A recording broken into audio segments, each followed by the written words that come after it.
Exercise 12.2 le question number 12. To warn ships for underwater rocks, a lighthouse spreads a red colored light over a sector of angle 80 degree to a distance of 16.5 kilometer. Find the area of the sea over which the ships are warned. അപ്പോ ഒരു light ഹൗസിൽ നിന്ന്, ഇത് light house ആണ്, ഈ light ഹൗസിൽ നിന്ന് സീയിലൂടെ പോകുന്ന, സമുദ്രത്തിലൂടെ കടലിലൂടെ പോകുന്ന രണ്ട് കപ്പലിനെ അണ്ടർ വാട്ടർ റോക്സ് ഉണ്ട്, അടിയില് വലിയ റോക്സ് ഉണ്ട് എന്ന് വാൺ ചെയ്യുന്നതിന് വേണ്ടി ലൈറ്റ് ഹൗസിൽ നിന്നും ഒരു റെഡ് കളർ ലൈറ്റ് സ്പ്രെഡ് ചെയ്യുന്നു. അപ്പോ ഇവിടെ നിന്നൊരു ലൈറ്റ് ഇങ്ങനെ സ്പ്രെഡ് ചെയ്യുകയാണെങ്കിൽ ഇങ്ങനെയാണ് ആ ലൈറ്റ് പോകുന്നത്. അത് ഈ ലൈറ്റ് ഹൗസിൽ നിന്നും 16.5 കിലോമീറ്റർ ലെങ്തിലാണ് പോകുന്നത്, അല്ലെങ്കിൽ ഡിസ്റ്റൻസ് വരെ പോകുന്നുണ്ട്. ദാറ്റ് മീൻസ് ഇവിടെ നിന്ന് ഇങ്ങോട്ട് നോക്കിയാൽ 16.5 ആണ്. ഇത് ഇങ്ങനെ ഒരു സെക്ടർ ഫോം ചെയ്യുന്നു. ഇവിടെ നമുക്ക് അതിനെ ഇങ്ങനെ ഒരു സെക്ടറായി കൺസിഡർ ചെയ്യുകയാണെങ്കിൽ ഇതാണ് ലൈറ്റ് സോഴ്സ്. ഇവിടെ നിന്നുള്ള ലൈറ്റ് ഹൗസിൽ നിന്നുള്ള ലൈറ്റ് സോഴ്സ്. ഈ ലൈറ്റ് സോഴ്സിൽ നിന്ന് 80 ഡിഗ്രി ആംഗിൾ ഫോം ചെയ്യുന്ന തരത്തിൽ ഈ ലൈറ്റ് സ്പ്രെഡ് ആകുന്നു ടുവേർഡ് സീ. ഇവിടെ കടലിലൂടെ പോകുന്ന കപ്പലുകൾക്ക് ഈ ഭാഗത്ത് അണ്ടർ റോക്സ് ഉണ്ട് എന്ന് വാൺ ചെയ്യുന്നതിന് വേണ്ടിയുള്ള റെഡ് കളർ ലൈറ്റ് ആണ് ഇവിടെ സ്പ്രെഡ് ചെയ്യുന്നത്. അങ്ങനെയാണെങ്കിൽ ഈ സ്പ്രെഡ് ചെയ്യുന്ന ലൈറ്റ് സമുദ്രത്തിൽ ഷിപ്സിന് വേണ്ടി എത്ര ഏരിയയാണ് കവർ ചെയ്യുന്നത് എന്നാണ് ഇവിടെയുള്ള ക്വസ്റ്റ്യൻ. അപ്പോ ഇവിടെ നമുക്ക് ഈ ഒരു സെക്ടറിന്റെ ഏരിയ ആണ് കണ്ടുപിടിക്കാനുള്ളത്. അങ്ങനെയാണെങ്കിൽ ആൻസർ ഇങ്ങനെ എഴുതാം: radius is equal to 16.5 kilometre. Central angle theta, sector angle theta is equal to 80 degree. Area കണ്ടുപിടിക്കാനുള്ള equation: area of the sea surface over which the ships are warned. Equation theta by 360 into pi r square is equal to theta, which is 80 divided by 360 into pi യുടെ value 3.14 into radius 16.5 into 16.5 is equal to 80 by 360 into 314നെ 100 കൊണ്ട് divide ചെയ്യുന്നതാണ് 3.14. അപ്പൊ അതിനെ നമ്മളൊരു fraction ആയിട്ട് അങ്ങ് എഴുതി. Into ഇതിനെയും ഫ്രാക്ഷൻ ആയിട്ട് എഴുതിയാൽ 165/10 ഇൻറ്റു 165/10 ഈസ് ഈക്വൽ ടു, ഇതിനെ സിംപ്ലിഫൈ ചെയ്താൽ ഫൈനലി നമുക്ക് ആൻസർ ഇങ്ങനെ കിട്ടും: 18997 divided by 100 which is equal to 189.97 kilometre square.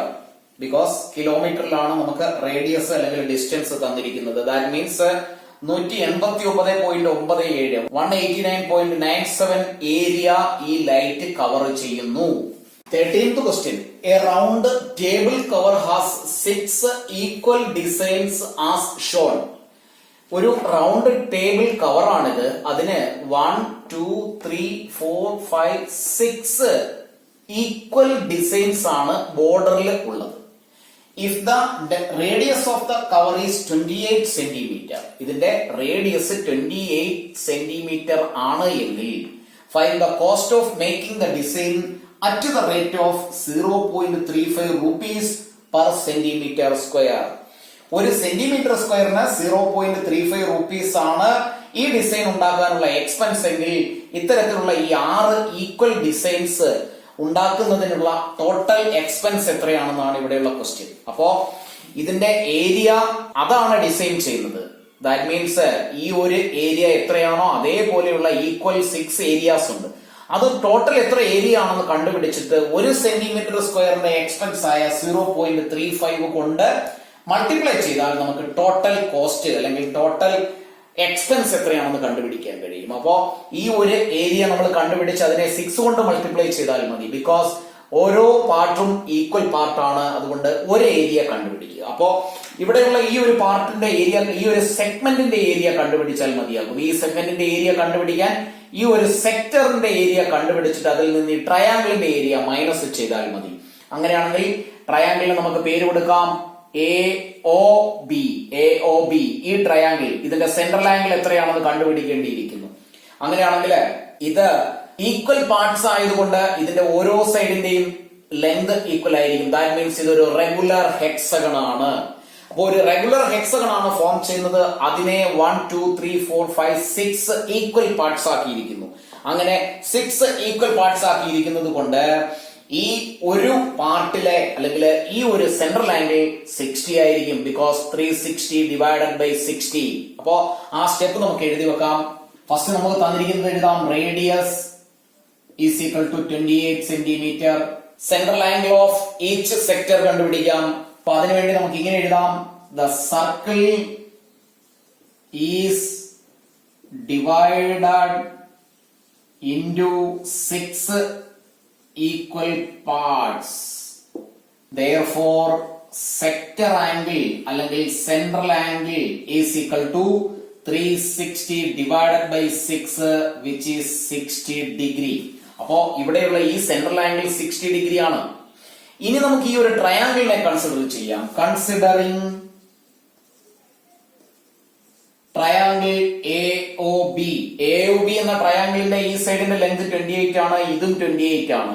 ഈ ആംഗിൾ 60 ആണ്. ഇത് രണ്ടും 28 ആണെങ്കിൽ ഇതൊരു ഐസോസെലസ് ട്രയാംഗിൾ ആണ്. അങ്ങനെയാണെങ്കിൽ ഇതിന്റെ ഈ രണ്ട് ആംഗിളും ഈക്വൽ ആണ്. രണ്ട് ആംഗിളും ഈക്വൽ ആണെങ്കിൽ ആ ആംഗിൾസ് എത്രയാണെന്ന് നമുക്കൊന്ന് കണ്ടുപിടിക്കാം. അപ്പൊ എഴുതി വെക്കാം. Considering triangle AOB. Triangle AOB is an isosceles triangle at the beginning. സ്റ്റാർട്ടിങ്ങിൽ അതൊരു ഐസോസെലസ് ട്രയാംഗിൾ ആണ്. അങ്ങനെയാണെങ്കിൽ angle A is equal to angle B is equal to 180 minus 60 divided by 2. Angle രണ്ട് അല്ലെങ്കിൽ ബേസ് ആംഗിൾസ് രണ്ടും ഈക്വൽ ആണ്. അതിൽ ഓരോ ആംഗിൾസും കണ്ടുപിടിക്കുന്നതിന് 60 ഡിഗ്രി 180യിൽ നിന്ന് മൈനസ് ചെയ്ത് ഈക്വൽ ആയതുകൊണ്ട് 2 കൊണ്ട് ഡിവൈഡ് ചെയ്യുന്നു. Which is 120 divided by 2 which is 60 degree. That means ഈ ഓരോ ആംഗിൾസും 60 ഡിഗ്രി ആണ്. ഈ ഓരോ ആംഗിൾസും 60 ആണെങ്കിൽ നമുക്ക് അടുത്ത സ്റ്റെപ്പിൽ എഴുതി വെക്കാം. Therefore triangle AOB is an equilateral triangle. അങ്ങനെയാണെങ്കിൽ ഇക്വിലാറ്ററൽ ട്രയാംഗിളിന്റെ ഏരിയ കണ്ടുപിടിക്കാനുള്ള ഇക്വേഷൻ നമുക്കറിയാം. അപ്പൊ അടുത്തത് നമ്മൾ ട്രയാംഗിളിന്റെ ഏരിയ കണ്ടുപിടിക്കുന്നു. Therefore area of triangle AOB is equal to √3 a square by 4. One side 28 ആണ്. √3യുടെ വാല്യൂ നമുക്ക് 1.7 ആയി കൺസിഡർ ചെയ്യാനാണ് പറയുന്നത്. Into A which is one side 28 into 28 divided by 4. 4 28 7 എഴുതാം. ലെഫ്റ്റ് ഓവർ നമ്പറിനെ മൾട്ടിപ്ലൈ ചെയ്യുന്നു. 1.7 into 28 into 7 which is equal to 333.2 centimetre square. ഈ ഒരു ട്രയാംഗിളിന്റെ ഏരിയ. ഇനി നമുക്ക് ആ സെക്ടറിന്റെ ഏരിയ കണ്ടുപിടിക്കാം. Area of sector with 60 degree angle is equal to സെക്ടറിന്റെ ഏരിയ കണ്ടുപിടിക്കാനുള്ള equation θ/360 into pi r square is equal to theta which is 60 degree divided by 360 into 22/7 into radius which is 28 into 28. 28 ന്റെ square 28 into 28 എന്ന് എഴുതി.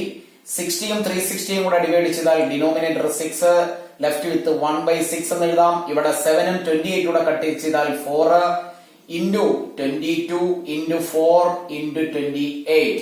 6 22 11 3. Finally നമുക്ക് 11 into 4 into 28 divided by 3 എന്ന് കിട്ടും.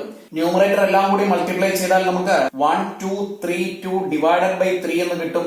Divide ചെയ്താൽ 410.67 centimetre square എന്ന് കിട്ടും. അപ്പോ രണ്ട് ഏരിയയും നമ്മൾ സെപ്പറേറ്റ് കണ്ടുപിടിച്ചു. അതായത് ഈ ട്രയാംഗിളിന്റെ ഏരിയ ആൻഡ് ഈ സെക്ടറിന്റെ ഏരിയ. ഇനി നമുക്ക് ഈ ഒരു സെഗ്മെന്റിന്റെ ഏരിയ ആണ് കണ്ടുപിടിക്കേണ്ടത്. അപ്പൊ നമുക്ക് ആ സെഗ്മെന്റിന്റെ ഏരിയയിലേക്ക് പോകാം. Therefore area of one segment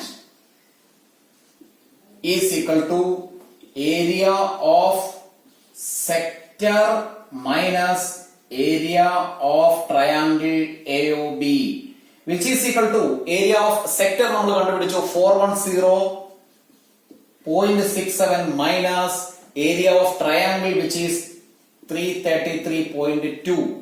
minus ചെയ്യാം. 77.47 എന്ന ആൻസർ കിട്ടും. ഇത്രയും സെന്റിമീറ്റർ സ്ക്വയർ ആണ് ഈ ഒരു സെഗ്മെന്റിന്റെ ഏരിയ. ഇത്തരത്തിലുള്ള 1 2 3 4 5 6 ഈക്വൽ സെഗ്മെന്റ്സ് ആണുള്ളത്. നമുക്ക് ആ 6 സെഗ്മെന്റ്സിന്റെയും അല്ലെങ്കിൽ ആ ഫുൾ ഡിസൈനിന്റെ ഏരിയ കണ്ടുപിടിക്കാം. Therefore, area of 6 equal segments is equal to 6 into 77 point ഒരെണ്ണത്തിന്റെ ഏരിയ is equal to 464.82 centimeter square എന്ന ആൻസർ കിട്ടും. That means total area of the design is 464.82 centimeter square. ഇനിയും കോസ്റ്റ് നമുക്ക് എഴുതാം. Design cost for 1 centimeter square is 0.35 rupees. അങ്ങനെയാണെങ്കിൽ therefore total cost is equal to 464.82 into 0.35. രണ്ടും കൂടി multiply ചെയ്യാം. Final answer will be 162.68 rupees. ഈ എക്സർസൈസിലെ last question, question number 14. Pick the correct answer in the following. Area of a sector of angle P in degrees ആണ് of a circle with radius R is A, B, C, D. 4 options ആണ് തന്നിരിക്കുന്നത്. അപ്പോൾ ഒരു circle consider ചെയ്താൽ അതിന്റെ central angle എന്ന് പറയുന്നത് P ആണെന്ന് തന്നിട്ടുണ്ട്. And the radius is considered as capital R. അങ്ങനെയാണെങ്കിൽ ഇതിന്റെ ഏരിയ കണ്ടുപിടിക്കാനുള്ള ഇക്വേഷൻ നമുക്കൊന്ന് കണ്ടുപിടിക്കാം. Radius which is capital R and sector angle അല്ലെങ്കിൽ center angle which is P. Therefore area of the sector ആണ് ചോദിച്ചിരിക്കുന്നത്. അപ്പോ area of the sector is theta by 360 into pi r square ആണ്. ഇവിടെ തീറ്റ എന്ന് പറയുന്നത് P ആണെങ്കിൽ അപ്പൊ P by 360 into pi r സ്ക്വയറിലെ R ന് പകരം ക്യാപിറ്റൽ R എഴുതാം. ഈ ഒരു ആൻസർ ശരിക്കും ഇവിടെ ഇല്ല. P by 180 into 2 pi r ആണ്. ഇവിടെ 360 അല്ല, ഇവിടെ 2 വന്നിരിക്കുന്നു. അതുകൊണ്ട് ഇതല്ല ആൻസർ. പിന്നീടുള്ളത് P by 180 into pi r സ്ക്വയർ. 360 അല്ല, pi r സ്ക്വയർ കറക്റ്റ് ആയിട്ട് വന്നിട്ടുണ്ട്. അതുകൊണ്ട് ഇതുമല്ല ആൻസർ. അടുത്തത് P by 360 into 2 pi r. 360യും P യും കറക്റ്റ് ആയിട്ട് വന്നിരിക്കുന്നു. 2 എക്സ്ട്രാ ആണ്. നെക്സ്റ്റ് ആൻസറിലേക്ക് പോയാൽ P by 720. അപ്പൊ 360ക്ക് പകരം 720 ആണ്. 360യെ 2 കൊണ്ട് മൾട്ടിപ്ലൈ ചെയ്താലാണ് 720 കിട്ടുന്നത്. 2 pi r സ്ക്വയർ. ഇവിടെ pi r സ്ക്വയർ ആണ്, അതിനെ 2 കൊണ്ട് മൾട്ടിപ്ലൈ ചെയ്തിരിക്കുന്നു. ദാറ്റ് മീൻസ് ഇവിടെ ന്യൂമറേറ്ററിനെയും ഡിനോമിനേറ്ററിനെയും 2 കൊണ്ട് മൾട്ടിപ്ലൈ ചെയ്തിരിക്കുന്നു. അപ്പോ ഇവിടെ നമുക്ക് P by 360 into pi r square എന്നുള്ളതിനെ 2 by 2 കൊണ്ടൊന്ന് മൾട്ടിപ്ലൈ ചെയ്താൽ ഡിനോമിനേറ്റർ ആയി വരുന്ന നമ്പറുകളെ മൾട്ടിപ്ലൈ ചെയ്താൽ 720 എന്ന ആൻസർ കിട്ടും. Denominator over. പിന്നീടുള്ളത് P ആണ് ഇൻറ്റു പൈ ആർ സ്ക്വയറും 2 കൂടി മൾട്ടിപ്ലൈ ചെയ്താൽ 2 പൈ ക്യാപിറ്റൽ ആർ സ്ക്വയർ എന്ന് കിട്ടും. ദാറ്റ് മീൻസ് ഡി ആണ് ഇവിടെയുള്ള കറക്റ്റ് ആൻസർ. അപ്പോ നമ്മൾ ചെയ്തു വരുമ്പോൾ കിട്ടുന്ന ആൻസർ ഇവിടെ കിട്ടിയത് P by 360 into pi r square ആണ്. ആ ആൻസർ ഇവിടെ ഇല്ല. അങ്ങനെയാണെങ്കിൽ ബാക്കിയുള്ള ആൻസറുകൾ ഏതൊക്കെയാണെന്ന് ചെക്ക് ചെയ്ത് ഇതിനെ ഏതെങ്കിലും തരത്തിലൊന്ന് മാറ്റി എഴുതിയാൽ നമുക്കുള്ള ആൻസർ തന്നിരിക്കുന്ന ഓപ്ഷനിൽ ഉണ്ടോ എന്ന് ചെക്ക് ചെയ്തിട്ട് വേണം ഫൈനൽ ആൻസറിലേക്ക് പോകാൻ. ക്ലാസ്സുകൾ ഇഷ്ടപ്പെട്ടുവെങ്കിൽ ലൈക്കും ഷെയറും കമന്റും ചെയ്യുന്ന കാര്യം മറന്നു പോകരുത്. മറ്റുള്ള സ്റ്റുഡൻസിന് കൂടി പ്രയോജനപ്പെടത്തക്ക വിധത്തിൽ ക്ലാസ്സുകൾ മാക്സിമം ഷെയർ ചെയ്യാൻ ശ്രമിക്കുക.